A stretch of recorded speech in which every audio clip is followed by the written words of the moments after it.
Defragging is the new hot topic if you're following Dr. Jack Kruse's work, or, if you're in this space and you've heard of the term defragging. And essentially, what does it really mean? Simplified as I see it, is that we're trying to eliminate heavy atoms, specifically and primarily deuterium or heavy hydrogen, from circulation in places where it's not supposed to be. So your body has designed ways to keep heavy hydrogen and other heavy atoms out of crucial places like your brain, your cerebrospinal fluid, the core part of your heart, your mitochondria, blah, blah, blah, and keep it to where it needs to be. Like, for example, you need deuterium in your blood, and there's other heavy atoms that you don't need at all. I want to break down for you what I've done, what I've tried, and how I felt. So you can kind of use this to apply it to yourself. And I want to give you a story of something that happened to me. So I was reading into all of this and I was like, I know I need a defrag. I know I have too much deuterium because of all the issues I was encountering in my house, and I just know it based on my environment. So I started drinking deuterium depleted water, and I bought a compression shirt, and I started doing cold therapy with a compression shirt. And I did more cold. I was like, I need more cold. I started to understand the connection between magnetic sense and the magnetic activity, if you want to say, of things in your body. So your body needs to be aligned to the magnetic field. They require a certain sensitivity, and you produce a magnetic field in many aspects of your body. You have a magnetic field from your heart, from your brain. You have these little heads in the mitochondria called FO heads. They spin, they make their own magnetic field, etc. And the cold is important for that. So when I really started to dive into those technicalities, I was like, okay, I can do more cold. Cold works really well for me. I'm well adapted. And I bought a compression shirt and I did a lot of cold. And then I had credits at this salon, spa, whatever. They have like tanning beds. I would use them in an emergency when I was really sick and it was winter, like a really bad cold or flu or something like that. And again, this is based on my own personal health risks and the beds that I had tested with my meter. But that aside, they were about to expire, and they had an infrared and vibration pod. And vibrators can loosen heavy atoms depending on what frequency they vibrate at, which, I actually don't even know how to measure that. If I find out, I'll let you guys know. But anyways, I went in there and it was a sauna with infrared light, and the vibration. And I came out of there feeling really, really strange. I felt pressure in my ear, pressure in my head. And at first, my first thought was, well, I should have measured the bed, like the pod. I didn't measure the pod. That's 100% a possibility. And at first, that was the only possibility I considered. I was like, the EMFs are too high, and I'm having a really terrible effect from that. And after that, I was like, you know what? I don't feel that great. Let me do more cold. So I put my compression shirt on. I went in the pool, which didn't have the heater on. The heater wasn't working, so it was pretty cold, 60 degrees Fahrenheit, about 16 degrees Celsius or so. And I was in there for 35 minutes. And then I come out and I crash. And the next morning I have a terrible headache, flu, whatever. I don't know what it was. I had a really bad headache. No one else in my family got sick like I did. There was a cold running around, but no one got the symptoms I did. So I had a really bad headache for several days. Then I couldn't really eat or do anything. And I was drinking the DDW, and I was also consuming a ton of salt. To try to kind of like, I don't know, whatever I was trying to do, clear it or fix it. And then I ended up kind of getting like all this mucus that was coming out. And then I lost my voice. So what actually happened was this, and this isn't, my personal discovery. I was reading into all the research and I started putting the pieces together, and I posed the question: is the reason why I lost my voice because my body was attempting to defrag or kick heavy deuterium and it got stuck and then I lost my voice. So the answer is yes. My understanding of everything that I was reading, all the research I was reading, is correct. So sometimes you can defrag or attempt to and succeed in a certain extent and then have all these strange things happen to you as a result. Like, mucus is a way that you can get rid of deuterium. The color of mucus can tell you something about deuterium sometimes. What really happened is you have a lot of vortexes in your body. You have one in your heart and you have cavity-filled spaces that are filled with water. And all of your cells are essentially like a cavity filled with water. And that water has to be structured, right? It has to have negative charges and positive charges aligned so it can hold a charge, sustain your energy, and act like this gel-like substance. Otherwise, your body isn't a body, it's a cadaver. While the EMFs could have definitely played a role and triggered some of this, what I believe happened was the vibration, the physical vibration and the infrared light of the bed combined with the addition of a compression shirt, my deuterium depleted water that I had been taking for I think 3 weeks then. And then all that together caused me to all of a sudden dump too much deuterium out of where it was spread out and it got stuck. And there's a cavity filled with water, which must be structured like here. And when that structure collapses and the movement can't go up and out or down and out, then it got stuck. This couldn't push it up and it got stuck where the nerve controls your vocal cords, and I lost my voice.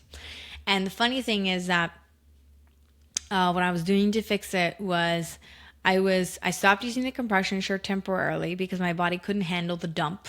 Sometimes you have to dump slower. You can't always detox super fast, right? Like this is not really a detox, but you know what I mean? And then I had the red light against my sternum here, obviously without clothes, right? Because red doesn't go through that well, but infrared does. An attempt to rebuild that, the negative and positive charges.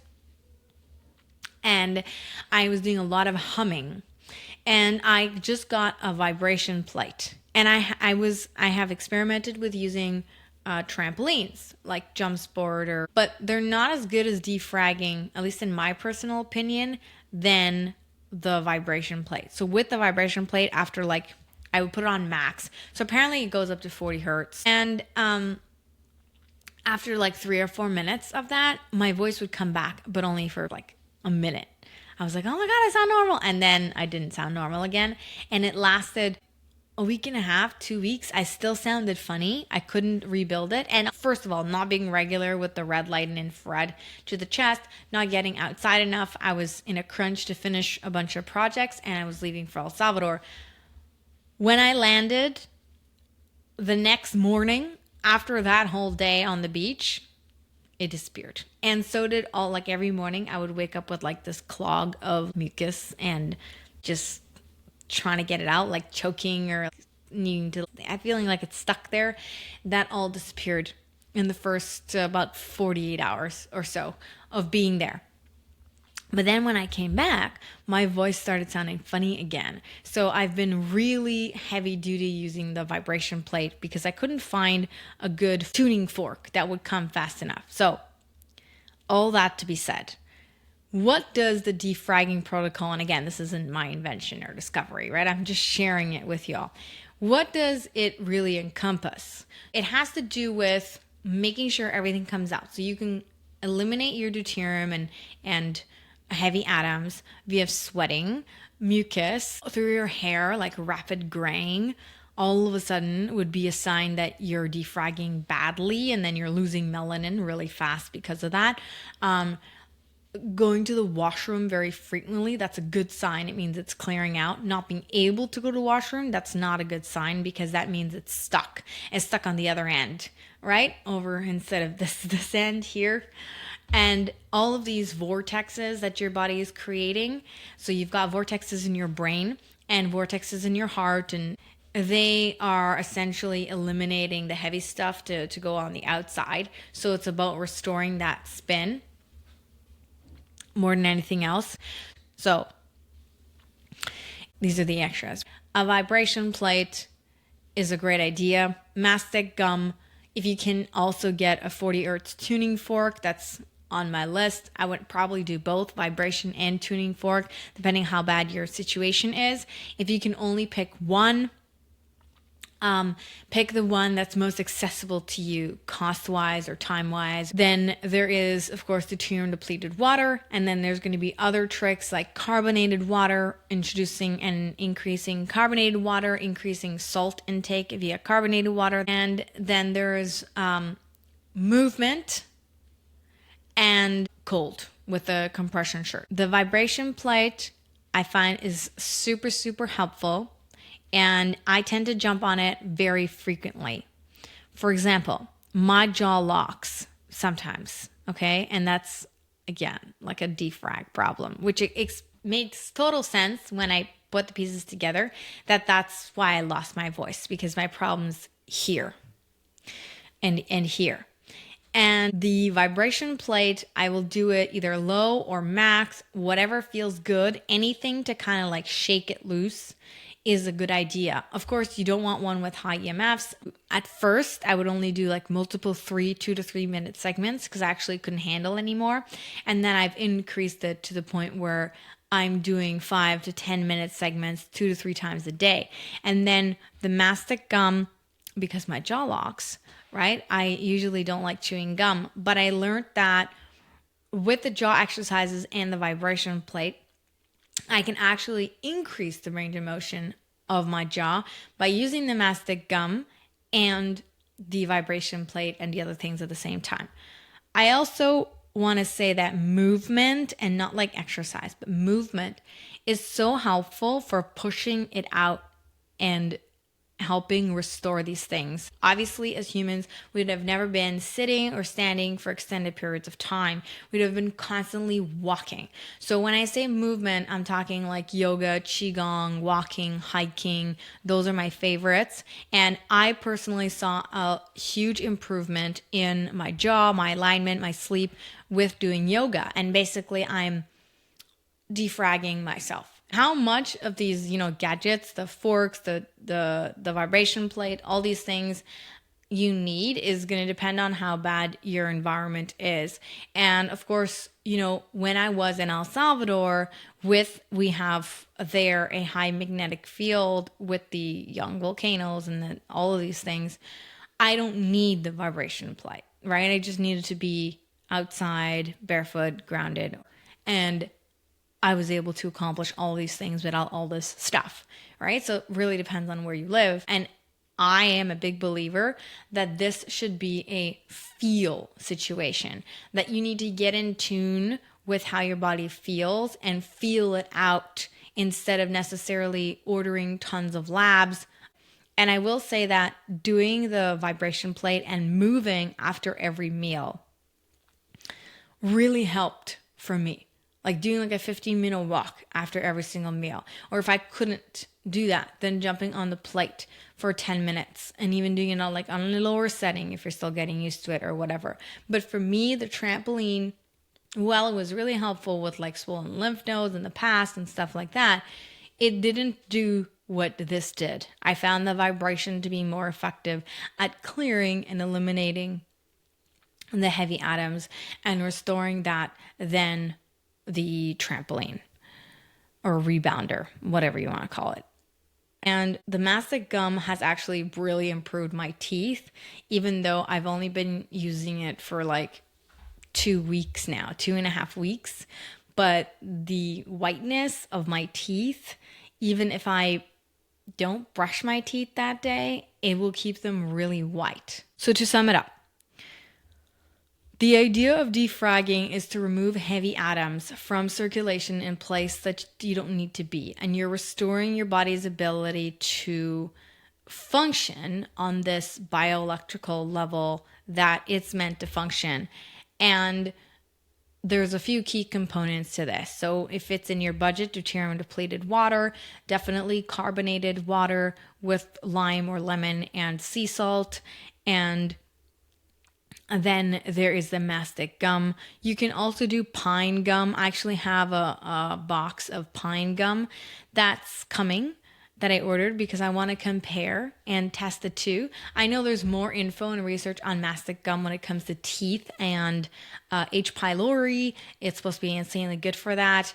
And nobody's really doing that research on pine gum, so we don't actually know. But I'll let you know if it still keeps my teeth clean when I switch in the difference in texture and all of these things, because mastic gum is really hard. Some pieces are harder than others. How long you want to chew the mastic gum for, start slow, and it depends on how hard the piece is. And you don't have to be actively chewing the whole time. There's more like holding and chewing and holding and chewing, especially if your jaw gets tired. So, slowly. And then using the plate starting with in just a few minutes every day if you feel like you need that extra oomph, right? You don't need to buy one. You could be like, okay, well, what I'm going to do is I walk a lot. I'm very active. I'm not sure that I necessarily need to defrag that much that I need a plate. So I'm just going to try the gum and make sure I have a lot of movement intertwined in my day. And then you want to watch all the other signals like stagnation in weight and not being able to lose weight is partially tied to deuterium. For example, I shared on a YouTube video that I did that when I started drinking deuterium depleted water, I lost 4 pounds in the first 48 hours without doing anything. I was just, deuterium weighs more. And by depleting it, all of a sudden I weighed less. That's the gist of my defragging experiment and the tools that I used and how it helped me and what happened to me and also my mistakes with defragging. I hope you enjoyed this video. I always love to hear your comments and I'll catch you on the next one.